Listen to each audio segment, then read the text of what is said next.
Sesungguhnya Fir'aun telah berbuat sewenang-wenang di muka bumi dan menjadikan penduduknya berpecah belah. Dia bertindak semena-mena, lalim, melampaui batas, lebih mementingkan kehidupan dunia dan berpaling dari ketaatan Rob yang Maha Tinggi. Fir'aun memecah menjadi banyak sekali golongan dan kelompok dan menindas sebagian di antara mereka. Fir'aun menindas Bani Israel yang berasal dari keturunan Nabi Yakub. Saat itu, mereka adalah penduduk bumi terbaik. Mereka berada di bawah kuasa Raja Tiran yang zalim, yang memperbudak dan mempekerjakan mereka untuk pekerjaan-pekerjaan hina. Ada banyak faktor yang melatar belakangi perbuatan raja tersebut. Selain karena kebencian, ada juga faktor ramalan yang beredar pada saat itu. Bani Israel mengalami siksaan dan penyiksaan yang tak terkira. Nabi Musa diutus oleh Allah Subhanahu wa Ta'ala untuk membebaskan Bani Israel dan telah berulang kali memperingatkan Fir'aun agar membebaskan kaumnya. Namun Fir'aun tetap bersikeras dan menolak. Suatu hari Allah Subhanahu wa Ta'ala memerintahkan Nabi Musa untuk kembali kepada Fir'aun dan menunjukkan mukjizat. Di sana Nabi Musa menunjukkan beberapa mukjizat, termasuk mengubah tongkatnya menjadi ular raksasa dan di tangannya mengeluarkan cahaya. Namun Fir'aun tetap ingkar, dan dari situlah awal mula kehancuran Fir'aun dan pengikutnya. Tentang bagaimana detail kisah lengkapnya serta kelanjutan nasib Fir'aun, dari mana awal mula keangkuhan Fir'aun sampai mengakui dirinya sebagai Tuhan, serta dari mana sumber kekayaan Fir'aun yang sampai penasihatnya saja Qorun bisa membangun istana megah, akan dibahas lengkap di sini. Namun sebelum saya melanjutkan kisahnya, dimohon kepada pemirsa untuk menonton video ini sampai selesai, supaya tidak ada kesalahpahaman dalam memahami isi cerita, serta mohon bantu channel ini semakin berkembang dengan cara subscribe dan berikan like serta komen positifnya. Semoga bantuan pemirsa sekalian menjadi amal jariah dan bernilai pahala di sisinya. Bismillahirrahmanirrahim.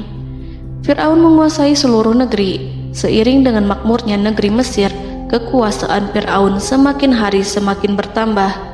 Fir'aun berkuasa tanpa ada yang berani menentang, dan dia membuat keputusan sesuka hatinya. Bahkan dengan kesombongannya, dia sampai berani mengaku sebagai Tuhan. Gelar Fir'aun Raja Mesir kuno punya pengaruh besar yang diyakini sebagai seorang yang bertanggung jawab untuk melindungi dunia pada saat itu.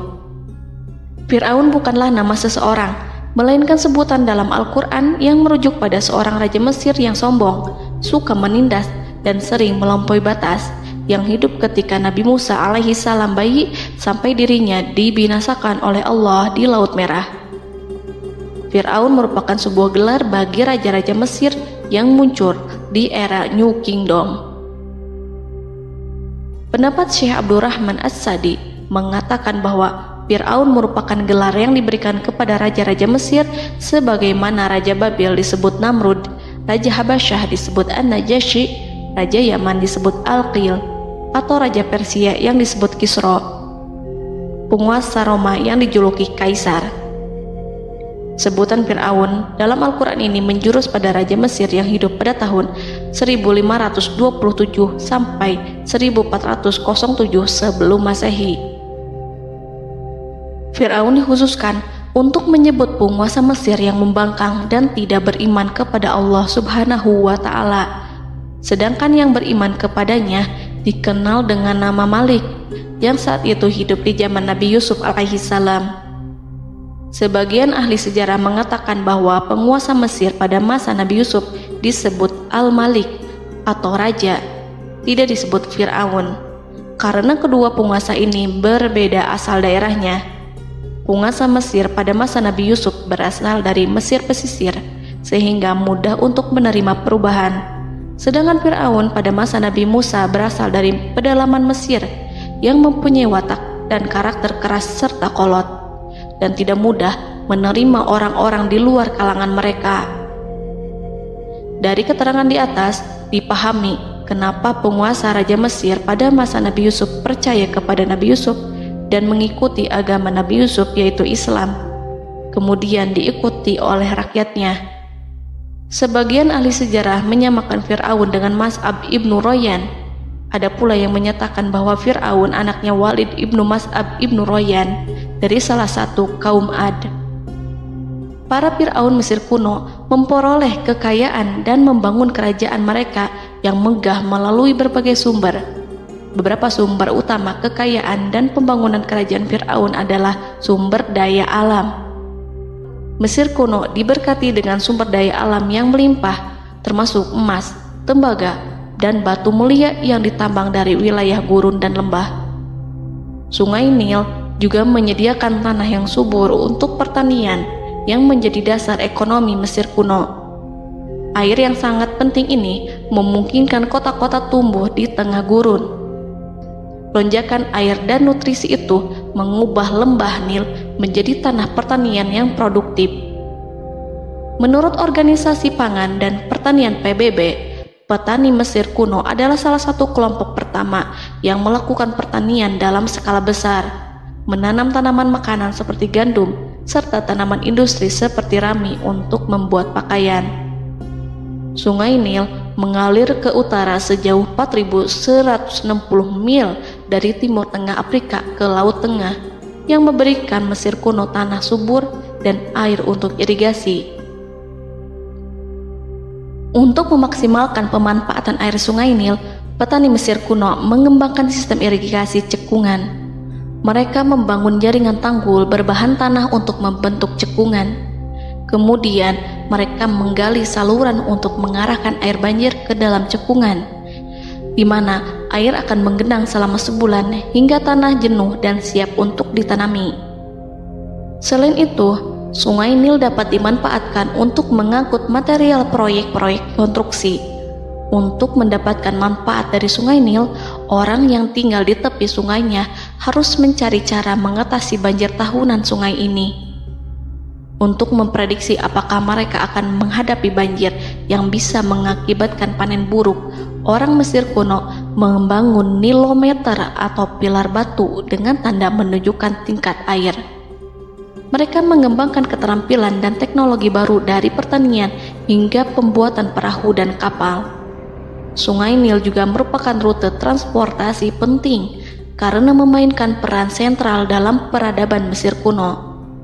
Orang Mesir menjadi ahli dalam membangun perahu dan kapal untuk mengangkut berbagai barang, termasuk ternak, sayuran, ikan, roti, dan kayu. Mesir kuno memiliki perdagangan yang berkembang dengan wilayah Afrika Timur dan Tengah serta Mediterania Timur. Perdagangan ini tidak hanya mencakup barang-barang mewah, tetapi juga bahan pangan dan bahan baku. Fir'aun juga memiliki semua tanah di Mesir dan mengumpulkan pajak dari rakyatnya. Raja Fir'aun juga memperlakukan rakyat dengan kejam tanpa belas kasihan. Ia memeras pajak yang tinggi dan menjadikan kaum Bani Israel sebagai budak kerajaan. Mereka juga menerima upeti dari negara-negara yang dikalahkan atau ingin menjaga hubungan baik dengan Mesir. Bahkan Fir'aun juga memiliki proyek konstruksi untuk membangun struktur megah seperti piramida, kuil, dan monumen yang tidak hanya menunjukkan kekuasaan dan kekayaan mereka, tetapi juga berfungsi sebagai pusat administrasi dan agama.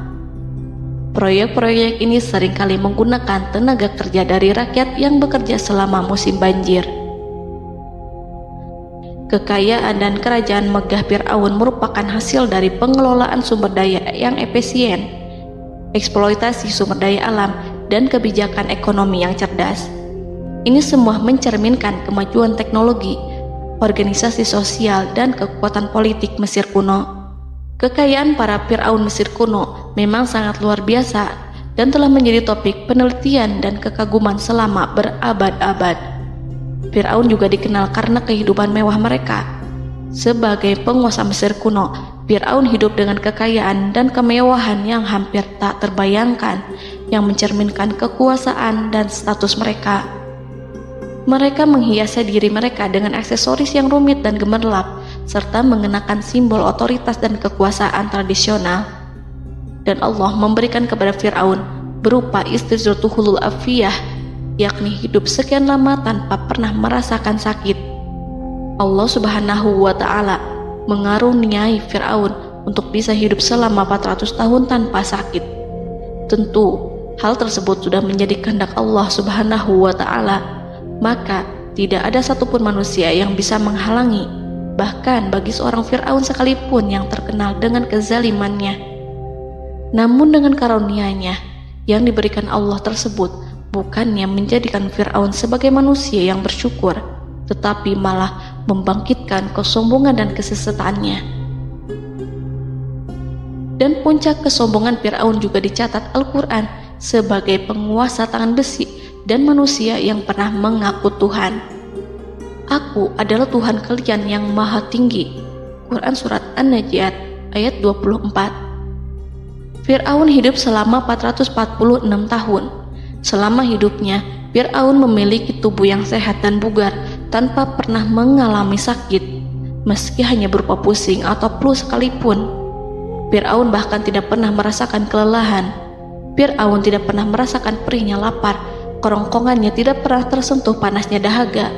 Seandainya dalam semalam saja Fir'aun dilanda sakit berupa pusing atau demam, maka ia akan sibuk untuk mengurus dirinya sendiri dan tidak berpikiran untuk mengaku bahwa ia adalah Tuhan.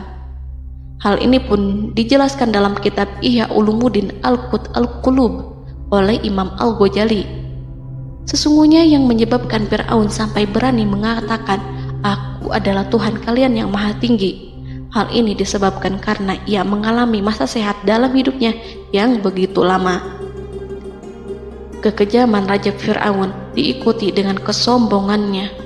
Ia enggan bersyukur atas kemakmuran yang dianugerahkan Allah Subhanahu wa Ta'ala.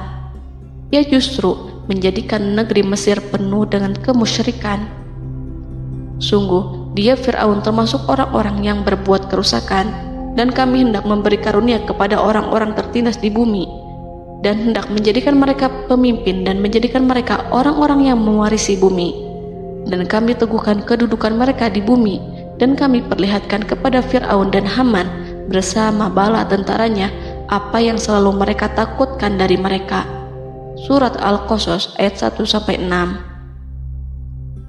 Haman yang merupakan penasihat dan sekaligus pelaksana proyek pembangunan menara untuk Fir'aun yang ikut berkontribusi dalam kesesatan Fir'aun, dan dia juga yang menjadi aktor utama atas kezaliman Fir'aun yang nantinya memberikan nasihat kepada Fir'aun dan mendorongnya untuk menolak ajaran Nabi Musa alaihi salam. Faktor yang mendorong Fir'aun melakukan tindakan keji ini adalah Bani Israel yang mempelajari suatu hal yang mereka riwayatkan dari Ibrahim, bahwa suatu saat nanti akan lahir seorang anak Bani Israel yang akan menghancurkan kekuasaan Raja Mesir. Berita gembira ini terjadi saat insiden antara Sarah, istri Nabi Ibrahim alaihissalam, dengan Raja Mesir yang saat itu berniat jahat terhadap Sarah. Namun Allah menjaganya. Berita gembira ini santer terdengar di antara Bani Israel. Kaum Kipti juga membicarakan berita ini, hingga sampailah juga ke telinga Fir'aun. Sebagian amir dan orang-orang dekat Fir'aun menyampaikan hal itu kepadanya saat tengah berbincang pada malam hari. Waktu itu Fir'aun langsung menginstruksikan untuk membunuh seluruh anak laki-laki Bani Israel untuk mengantisipasi kelahiran anak yang dimaksud. Tapi apa boleh buat, kewaspadaan sama sekali tidak bisa menghindari takdir. Suatu ketika Fir'aun bermimpi seakan-akan api datang dari arah Baitul Maqdis lalu membakar semua rumah Mesir dan seluruh kaum Kipti. Namun, api tersebut tidak membahayakan Bani Israel. Saat bangun, Fir'aun merasa takut oleh mimpi itu. Ia kemudian mengumpulkan seluruh paranormal dan tukang sihir. Fir'aun bertanya kepada mereka terkait mimpi itu. Mereka berkata, akan lahir seorang bayi laki-laki dari kalangan Bani Israel yang akan menghancurkan penduduk Mesir. Sebab itulah Fir'aun memerintahkan untuk membunuh anak laki-laki dan membiarkan hidup anak perempuan. Fir'aun sangat mewaspadai agar Musa tidak lahir, hingga menunjuk sejumlah laki-laki dan dukun beranak berpatroli memeriksa para wanita hamil dan mendata waktu kelahiran mereka.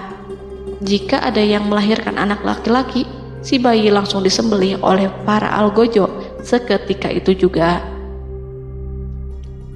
Allah berfirman, kami mengilhamkan kepada ibu Musa, susuilah dia Musa, jika engkau khawatir atas keselamatannya, hanyutkanlah dia ke sungai Nil dalam sebuah peti yang mengapung.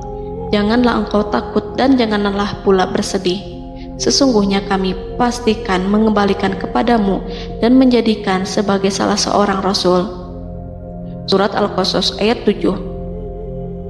Pada saat itu, ibu Musa yang bernama Ayarika, ada juga yang menyebut Ayah Zakat, merasakan kesedihan yang amat dalam dan sudah mengantisipasi sejak pertama kali mengandung Musa. Kehamilannya ini memang tidak terlihat. Harun lahir pada tahun ketika hukuman mati bagi lelaki tidak berlaku, sementara Musa lahir pada tahun di mana bayi laki-laki harus dibunuh. Saat melahirkan, ibunya mendapat ilham agar Musa kecil diletakkan di dalam peti yang diikat dengan tali. Rumahnya tepat di hulu sungai Nil. Ia menyusui Musa, kemudian ketika khawatir pada seseorang, ia meletakkan Musa di peti itu, lalu dilepaskannya ke lautan, sementara talinya tetap dipegang. Setelah semua orang pergi, ia tarik kembali peti itu. Namun suatu hari, ibu Musa melepaskan peti itu, tetapi dia lupa tidak mengikatnya dengan tali, sehingga peti berisi Musa kecil itu hanyut bersama aliran sungai Nil hingga melintas tepat di depan istana Fir'aun. Selir-selir Fir'aun itu memungut peti dalam kondisi tertutup rapat. Mereka tidak berani membukanya. Peti itu kemudian diletakkan di depan istri Fir'aun, Asiyah binti Muzahim. Ada pendapat yang mengatakan bahwa Asiyah berasal dari Bani Israel dari keturunan Musa. Saat membuka penutup peti dan menyingkap tirai penutupnya, Asiyah melihat wajah Musa kecil memancarkan sinar-sinar nubuah kemuliaan. Begitu melihatnya, Asiyah langsung jatuh hati dan sangat mencintainya. Saat Fir'aun tiba, ia berseru, "Apa ini?" Kemudian ia memerintahkan untuk menyembelihnya, tetapi sang istri meminta agar bayi tersebut diberikan kepadanya. Sang istri berkata, "Dia adalah penyejuk mata hati bagiku dan bagimu." Fir'aun menimpali, "Iya, bagimu, tapi bagiku tidak. Aku tidak memerlukan bayi itu." Petaka memang selaras dengan tutur kata. Kata-kata istri Fir'aun, mudah-mudahan dia bermanfaat kepada kita. Allah memberikan manfaat yang ia harapkan. Di dunia, Allah memberikan hidayah padanya melalui sosok Musa, dan di akhirat, Allah menempatkan dia di surganya karena Musa. Atau kita ambil dia menjadi anak. Keduanya pun mengadopsi Musa karena mereka berdua tidak punya anak. Perkataan Asiyah ini diabadikan dalam Al-Quran surat Al-Qasas ayat 9. Dan berkatalah istri Fir'aun, "Ia adalah penyejuk mata hati bagiku dan bagimu. Janganlah kamu membunuhnya. Mudah-mudahan ia bermanfaat kepada kita, atau kita ambil ia menjadi anak, sedangkan mereka tidak menyadari." Dalam ayat ini Allah Subhanahu wa Ta'ala berfirman yang artinya, sedangkan mereka tidak menyadarinya. Ibnu Katsir menjelaskan maksud dari ayat ini, mereka tidak mengetahui apa yang dikehendaki Allah, bahwa di tangan anak itulah terjadinya kehancuran masa depan Fir'aun dan bala tentaranya. Mereka tidak mengetahui hukuman besar Allah yang dikehendaki terhadap Fir'aun dan pasukannya. Mereka tidak tahu bahwa Allah menakdirkan mereka untuk memungutnya. Saat Musa tinggal di kediaman Fir'aun, pihak keluarga ingin menyusuinya. Namun Musa tidak mau menerima susu wanita manapun. Ia juga tidak mau makan, hingga mereka dibuat bingung karenanya. Mereka berusaha sebisanya untuk memberi Musa makan, namun Musa tidak mau. Seperti yang Allah sampaikan dalam surat Al-Qasas ayat 12. Dan kami cegah dia Musa menyusu kepada perempuan-perempuan yang menyusuinya sebelum itu. Mereka kemudian mengirim Musa bersama para dukun beranak dan sejumlah wanita ke pasar. Mungkin Musa mau menyusu pada seorang wanita di sana. Saat semua orang berdiri di hadapan Musa, saudari Musa melihatnya. Ia tak memperlihatkan sikap seakan-akan mengenal bayi yang sebenarnya adalah adiknya. Mereka kemudian pergi bersama saudari Musa itu ke kediaman Musa. Musa kecil kemudian digendong ibunya untuk menyusui bayi itu. Bayi yang tidak lain adalah anaknya sendiri, langsung menyusu dengan lahap. Melihat hal itu, mereka merasa sangat puas dan gembira. Mereka pun melaporkan peristiwa yang sangat menggembirakan itu kepada Asia. Asia meminta agar perempuan yang tidak lain adalah ibunya Musa itu untuk menetap bersamanya dan memohon kebaikan serta kesediaannya. Namun, perempuan itu menolaknya seraya berkata, "Sesungguhnya aku mempunyai suami dan anak-anak yang tidak bisa aku tinggalkan. Akan tetapi, aku siap melakukan jika bayi itu dibawa kepadaku ke rumahku." Akhirnya Asia mengutus ajudan kerajaan untuk menyerahkan bayi itu kepada ibunya Musa untuk disusui secara rutin. Asia kemudian memberikan berbagai macam fasilitas kepada ibu Musa, berupa biaya nafkah sehari-hari, pakaian-pakaian bagus, dan beberapa hadiah istimewa yang lainnya sebagai kompensasi upah menyusui bayi itu. Akhirnya, Musa kecil kembali ke pangkuan ibunya dan berada di bawah asuhannya. Allah telah menyatukan kembali bayi yang bernama Musa itu dengan ibunya sendiri. Fir'aun tidak akan menyangka jika Allah telah mempersiapkan sesuatu yang besar lewat kehadiran Musa kecil di kerajaannya. Sang raja bengis lagi terpedaya oleh banyaknya pasukan yang dimiliki, kekuasaan, dan luasnya kerajaan yang maha agung yang tak terkalahkan, dan takdirnya tak bisa ditentang. Allah telah memutuskan bahwa bayi itu yang dia dan pengikutnya waspadai keberadaannya itu hingga dengan bengis membunuh banyak sekali nyawa yang tak terhitung jumlahnya.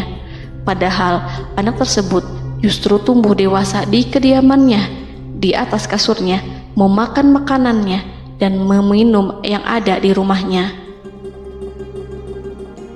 Fir'aun sendiri justru mengadopsi dan merawat serta mengasuhnya tanpa menyadari rahasia besar di balik itu.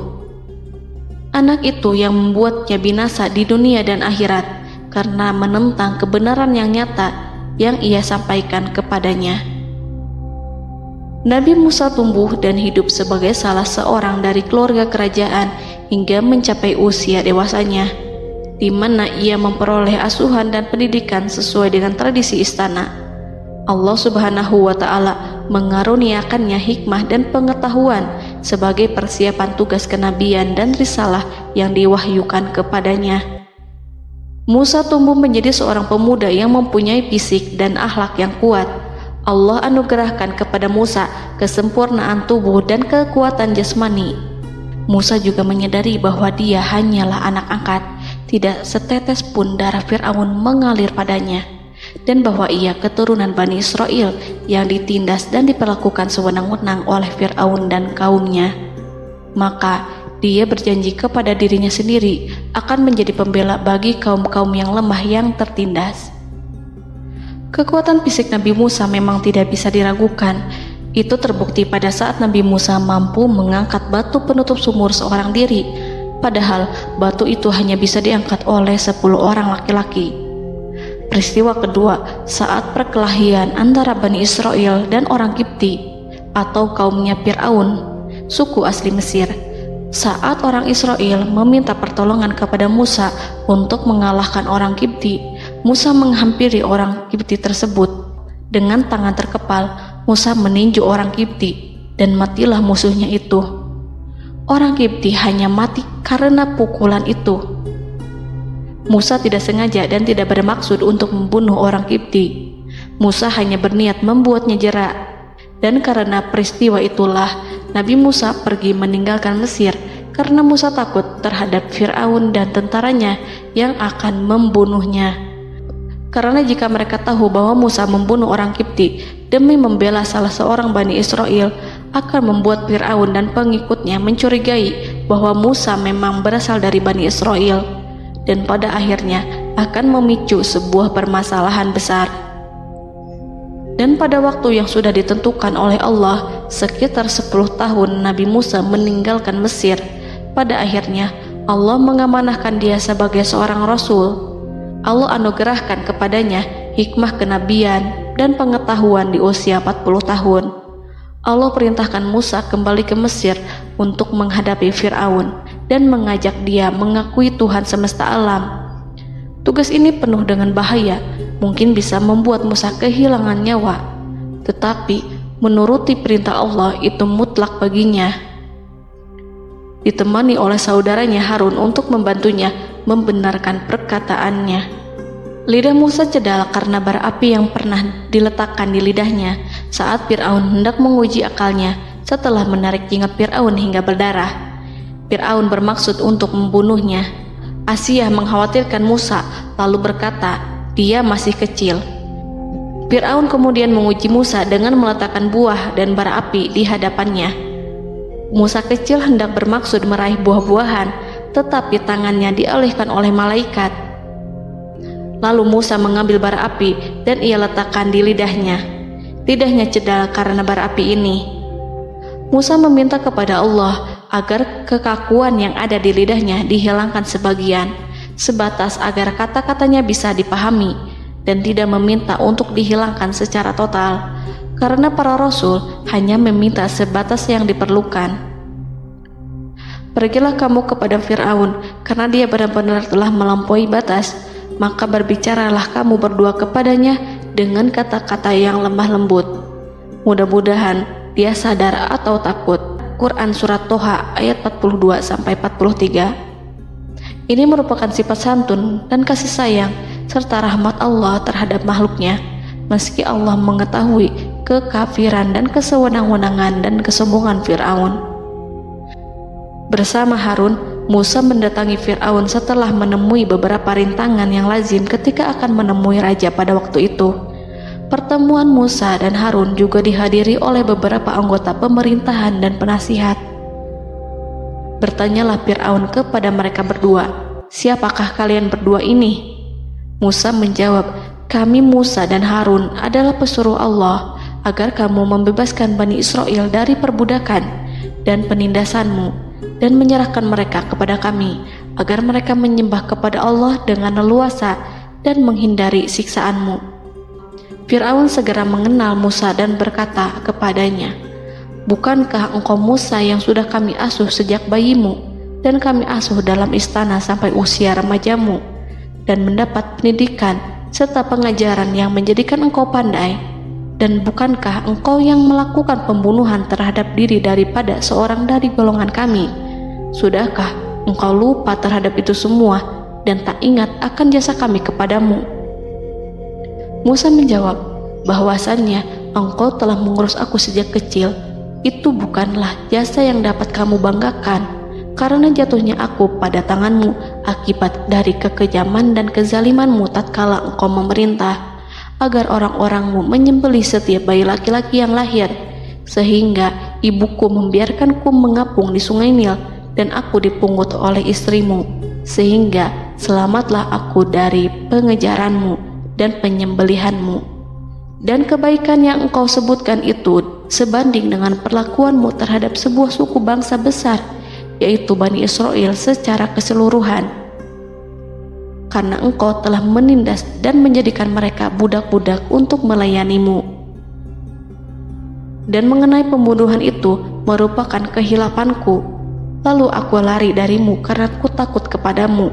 Namun peristiwa itu merupakan rahmat dan hikmah yang terselubung bagiku, sebab dalam perantauanku setelah aku melarikan diri dari negerimu ini, Allah Subhanahu wa Ta'ala mengaruniakanku dengan hikmah ilmu dan mengutus aku sebagai rasul. Maka dalam rangka tugasku sebagai rasul, datanglah aku kepadamu atas perintah Allah untuk mengajak engkau dan kaummu untuk menyembah Allah dan meninggalkan kezaliman serta penindasanmu terhadap Bani Israel yang kau pekerjakan dan perbudak mereka untuk melakukan pekerjaan dan melayanimu. Fir'aun bertanya, siapakah Tuhan yang engkau sebut-sebut itu, hai Musa? Adakah Tuhan di atas bumi ini selain aku yang patut disembah dan dipuja?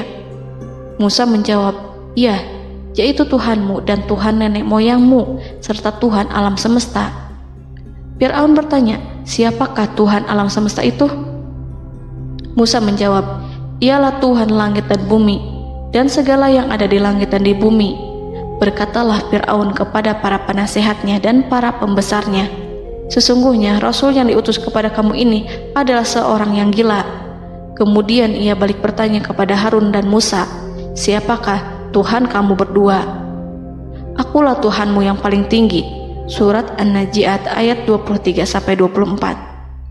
Dan Fir'aun berkata, wahai para pembesar kaumku, aku tidak mengetahui ada Tuhan bagimu selain aku. Quran Surat Al-Qasas ayat 38. Fir'aun menentang, padahal ia tahu bahwa ia adalah hamba yang diatur, dan Allah lah yang menciptakan dan memberi bentuk rupa. Dan mereka mengingkarinya karena kezaliman dan kesombongannya, padahal hati mereka meyakini kebenarannya. Maka perhatikanlah bagaimana kesudahan orang-orang yang berbuat kerusakan. Quran Surat An-Naml ayat 14. Fir'aun beralih memakai kekuasaan dan wibawa yang ia miliki. Fir'aun berkata, jika engkau menyembah Tuhan selain aku akan memasukkanmu ke dalam penjara. Musa berkata, apakah engkau akan melakukan itu sekalipun aku tunjukkan kepadamu suatu bukti yang nyata? Fir'aun menjawab, tunjukkanlah sesuatu yang nyata itu. Maka Musa melemparkan tongkatnya. Tiba-tiba tongkat itu menjadi ular besar, dan Musa mengeluarkan tangan dari dalam bajunya. Tiba-tiba tangan itu menjadi putih bercahaya. Saking ketakutannya hingga membuat Fir'aun terkena diare. Dalam sehari lebih dari 40 kali buang air. Namun Fir'aun sebagai raja yang mengaku Tuhan tentu tidak akan begitu saja menyerah kepada Musa, walaupun telah diperlihatkan 2 mukjizat.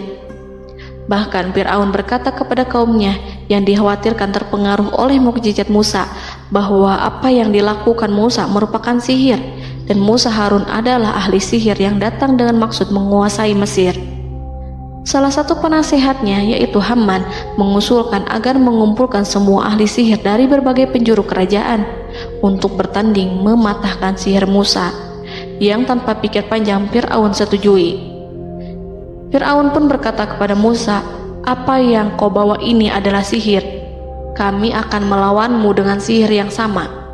Fir'aun pun kemudian meminta Musa untuk bertemu pada waktu dan tempat yang disepakati, dan langsung disetujui Nabi Musa tanpa ragu sedikit pun. Inilah salah satu tujuan terbesar Musa untuk memperlihatkan ayat-ayat hujah dan bukti-bukti nyata Allah di hadapan halayak ramai. Dengan berbekal pertolongan Allah, Musa yakin akan menang melawan para ahli sihir itu. Maka pada waktu yang sudah ditetapkan, yakni pada permulaan hari, saat cahaya matahari mulai terik menyengat, sehingga kebenaran akan terlihat terlebih jelas dan nyata, orang-orang berbondong-bondong menuju tempat yang sudah ditentukan untuk melihat pertandingan sihir yang sudah dihadiri ribuan tukang sihir. Menurut Muhammad bin Ka'ab, mereka berjumlah 80.000 ahli sihir. Mereka sudah dijanjikan hadiah dan uang yang besar jika berhasil mengalahkan Musa. Para penyihir istana berkata, wahai Musa, apakah engkau yang mau lebih dahulu ataukah kami? Musa menjawab, silahkan kalian lebih dahulu. Maka ketika tali-tali dan tongkat-tongkat ahli sihir dilemparkan, tiba-tiba berubah menjadi seakan-akan ia merayap cepat karena sihir mereka. Ada rasa takut yang menyelimuti hati Musa, takut jika orang-orang terkena fitnah sihir dan tipu daya mereka. Namun Allah langsung menguatkan Musa dan berkata, yang diabadikan dalam Quran Surat Toha ayat 65-69. Janganlah engkau takut, sungguh engkaulah yang unggul, dan lemparkanlah apa yang ada di tangan kananmu, niscaya ia akan membuat. Apa yang mereka buat itu hanyalah tipu daya tukang sihir belaka, dan tidak akan menang tukang sihir itu dari manapun ia datang. Saat Musa melemparkan tongkat, tongkat itu berubah menjadi ular besar yang memiliki kaki, berleher besar, dan bentuk yang menakutkan, hingga semua orang lari dan menjauh. Ular itu kemudian menelan tali-tali para tukang sihir dengan satu persatu dengan gerakan super cepat. Semua orang melihatnya dengan penuh keheranan, sementara para tukang sihir mereka tercengang dan bingung kala melihatnya. Mereka melihat sesuatu yang sama sekali tidak pernah terlintas di benaknya dan juga berada di luar bidang yang mereka kuasai. Saat itulah mereka tahu pasti bahwa yang mereka lihat itu bukanlah sihir, sulap, khayalan ilusi ataupun kebohongan semata, tetapi sebuah kebenaran yang hanya bisa dilakukan oleh Yang Maha Benar, yang mengutus mukjizat tersebut dengan benar. Allah menyingkap tabir kelalaian dari hati mereka, menyinarinya dengan petunjuk yang Ia ciptakan dan menyingkirkan gumpalan keras di hatinya. Mereka segera bertaubat dan tunduk sujud kepadanya. Dengan lantang mereka mengatakan kepada semua yang hadir tanpa memperdulikan hukuman ataupun siksaan apapun, "Kami beriman kepada Rob seluruh alam, yaitu Tuhannya Musa dan Harun." Fir'aun yang congkak dan sombong tentu sangat marah dengan apa yang disaksikannya itu. Ketika melihat ahli-ahli sihirnya begitu cepat menyerah dan mengakui kekalahan kepada Musa, bahkan menyatakan beriman kepada Tuhan Musa dan Harun. Tindakan itu dianggapnya sebagai pelanggaran terhadap kekuasaannya dan penentangan terhadap ketuhanannya dan merupakan tamparan bagi kewibawaannya. Fir'aun berkata kepada mereka, "Apakah kalian telah beriman kepada Musa sebelum aku memberi izin? Kenapa kalian tidak terlebih dahulu bermusyawarah kepadaku sebelum melakukan tindakan keji di hadapan rakyatku ini? Dia itu pemimpinmu yang mengajarkanmu sihir, dan bukankah ini adalah persengkongkolanmu terhadapku? Musa dapat mengalahkan kamu sebab ia mungkin merupakan guru dan pembesar yang mengajari sihir kepadamu, dan kamu telah mengaturnya, dan sandiwaramu ini tak akan kubiarkan. Akan kupotong tangan dan kakimu secara bersilang, dan sungguh aku akan salib kamu pada pangkal pohon kurma sebagai balasan dan hukuman atas pengkhianatanmu ini." Walaupun melihat langsung kebenarannya, Fir'aun tetap tidak percaya. Dia tidak suka keyakinan para penyihir terhadap Musa. Para penyihir itu yang telah mengakui keimanan mereka kepada Allah tak merasa gentar ataupun takut, karena ketika para tukang sihir itu sujud, mereka melihat rumah dan istana-istana di surga yang telah dipersiapkan untuk mereka. Semuanya dirias untuk menyambut kedatangan mereka. Karena itu, mereka tidak peduli dengan ancaman Fir'aun. Setelah peristiwa kekalahan penyihir Fir'aun dengan mukjizat Nabi Musa itu, Fir'aun serta penasihat dan para pembesarnya, termasuk Haman, merencanakan penindasan yang lebih kejam untuk kaum Bani Israel dan merencanakan pembunuhan terhadap Nabi Musa. Fir'aun khawatir jika gerakan Musa tidak dipatahkan akan mengancam kerajaan dan kewibawaannya yang mengaku sebagai Tuhan. Walaupun sudah diingatkan oleh orang mukmin dari kalangan keluarga Fir'aun agar tidak membunuh Nabi Musa dan menyeru kembali menuju jalan yang benar dan mengingatkan kepada akibat yang buruk yang akan didapati nanti, namun Fir'aun dan penasihatnya tetap berada pada kesesatan. Sebagai balasannya, Allah menghukum Fir'aun dan penduduknya dengan kekeringan dan penyakit yang bertahun-tahun karena menolak Rasulnya. Mereka dilanda banjir bandang, darah yang bercampur dengan seluruh air yang ada. Setiap kali mereka akan mengambil air, baik air sumur ataupun air sungai Nil, pasti akan berubah menjadi darah segar. Serbuan belalang pun tidak bisa mereka hindari. Belalang menghinggapi tanaman hingga tak menyisakan satupun buah, daun ataupun rumput. Serangan hama dan wabah katak juga mengerumuni mereka hingga berjatuhan di makanan, wadah-wadah, sampai-sampai ketika ada yang membuka mulut untuk makan ataupun minum, pasti ada katak yang jatuh di situ. Semua hukuman itu hanya menimpa Fir'aun dan pengikutnya, sama sekali tidak menimpa Nabi Musa dan Bani Israel. Namun mereka tidak belajar ataupun berubah, mereka tetap saja kafir dan hanyut dalam kejahatan. Setiap kali Allah timpakan hukuman kepada Fir'aun dan pengikutnya, mereka bersumpah dan berjanji kepada Musa untuk beriman. Namun ketika hukuman itu dihilangkan, mereka ingkar janji berpaling dan kembali kepada keburukan seperti sedia kala. Dari semua penderitaan ini, Allah perintahkan Musa membawa pengikutnya keluar dari Mesir, memulai perjalanan berbahaya antara hidup dan mati. Setelah mengetahui keberangkatan Nabi Musa dan Bani Israel, Fir'aun bersama tentaranya bergerak untuk membantai mereka. Dengan pasukan besar yang berjumlah lebih dari 1.600.000 personil, ditambah 100.000 ekor kuda berwarna hitam legam, Fir'aun berhasil mengejar rombongan Nabi Musa yang saat itu berjumlah 600.000 prajurit di pantai Laut Merah saat matahari terbit. Pasukan Fir'aun mengepung mereka dari semua arah. Di belakang mereka ada tentara Fir'aun yang kejam, sementara di hadapan mereka Laut Merah yang membentang luas. Kala situasi kian genting dan Fir'aun beserta seluruh pasukannya mendekat dengan kesungguhan hati, diperkuat dan persenjataan, juga dengan amarah dan kedengkian, penglihatan tidak menetap mengarah ke suatu tujuan, dan hati naik menyesak sampai ke tenggorokan.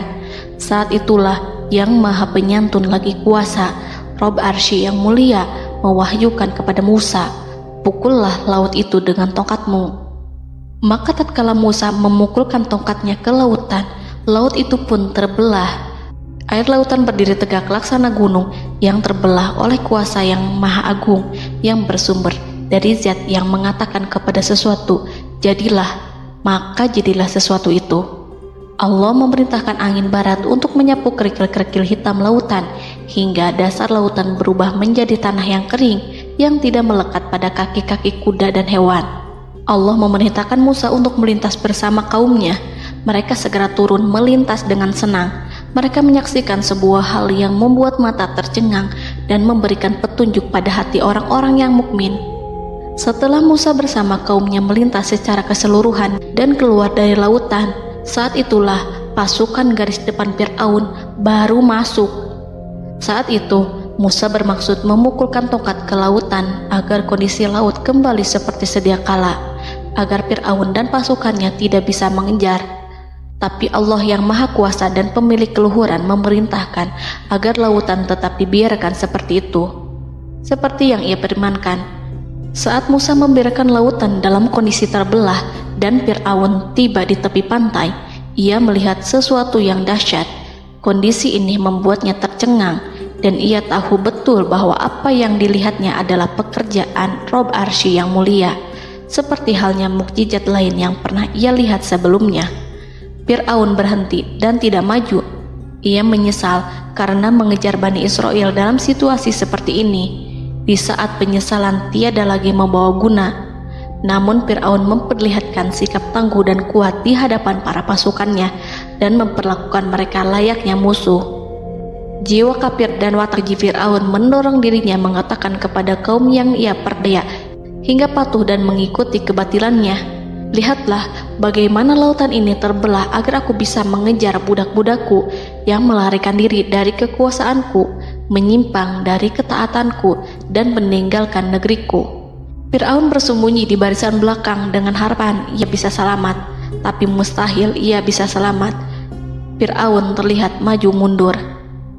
Dan pada kesempatan itu, Jibril menampakkan diri dalam wujud seorang penunggang kuda perawan, lalu melintas di hadapan kuda jantan yang ditunggangi oleh Fir'aun. Kuda yang ditunggangi Fir'aun meringik menghampiri kuda yang ditunggangi Jibril. Fir'aun kemudian masuk ke dalam lautan hingga mendahului kuda dengan tangkas dan cepat. Fir'aun tidak menghindari mara bahaya dari dirinya ataupun mendatangkan manfaat. Mereka segera menyusul hingga semuanya berada di lautan.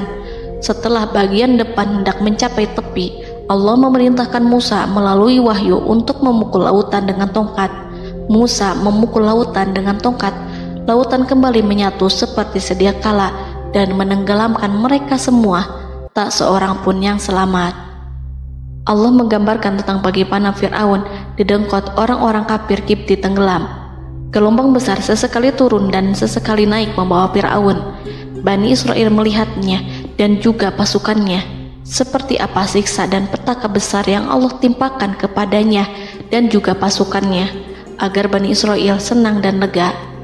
Saat Fir'aun menyaksikan kematian dan mulai sakarat, ia kembali kepada jalan kebenaran dan bertaubat, serta beriman pada saat keimanan tiada lagi membawa guna. Seperti yang Allah sampaikan dalam ayat yang lain, sesungguhnya orang-orang yang dipastikan mendapat ketetapan Rabb-Mu tidaklah akan beriman meskipun mereka mendapat tanda-tanda kebesaran Allah hingga mereka menyaksikan azab yang pedih. Quran Surat Yunus ayat 96-97. Seperti itulah Musa mendoakan keburukan pada Fir'aun dan golongannya agar harta benda mereka dibinasakan, hati mereka diikat sehingga mereka tidak akan beriman hingga melihat siksaan yang pedih, yaitu ketika keimanan tidak ada lagi membawa guna bagi mereka, sekaligus sebagai penyesalan bagi mereka. Allah berfirman kepada Musa dan Harun saat keduanya mengucapkan doa tersebut, sungguh telah diperkenankan permohonan kamu berdua. Quran Surat Yunus ayat 89. Siksaan yang ditimpakan kepada Fir'aun dan pasukannya ini merupakan jawaban atas doa Musa dan saudaranya Harun. Dalam hadis riwayat Imam Ahmad, Rasulullah Shallallahu Alaihi Wasallam bersabda, saat Fir'aun berkata, aku percaya bahwa tidak ada Tuhan melainkan Rabb yang dipercaya Bani Israel, Jibril berkata kepadaku, wahai Muhammad, andai kau melihatku saat mengambil pasir lautan, lalu aku sumpalkan ke mulutnya karena khawatir jika rahmat menghampirinya. Ibnu Abbas dan lainnya mengatakan, sebagian Bani Israel meragukan kematian Fir'aun, bahkan ada yang menyatakan bahwa Fir'aun tidak mati. Allah kemudian memerintahkan lautan untuk mengapungkan jasad Fir'aun. Maka pada hari ini kami selamatkan jasadmu, yaitu dengan mengenakan baju perang yang dengannya kau dikenali, agar engkau dapat menjadi pelajaran bagi orang-orang yang datang setelahmu, yaitu agar kau menjadi bukti bagi Bani Israel atas kekuasaan Allah yang membinasakan Fir'aun. Karena itu, sebagian salaf membaca, kemungkinan yang dimaksud adalah kami menyelamatkan jasadmu beserta baju perangmu agar kau menjadi pelajaran bagi orang-orang setelahmu dari kalangan Bani Israel, dan mereka tahu bahwa kau telah binasa. Wallahu a'lam.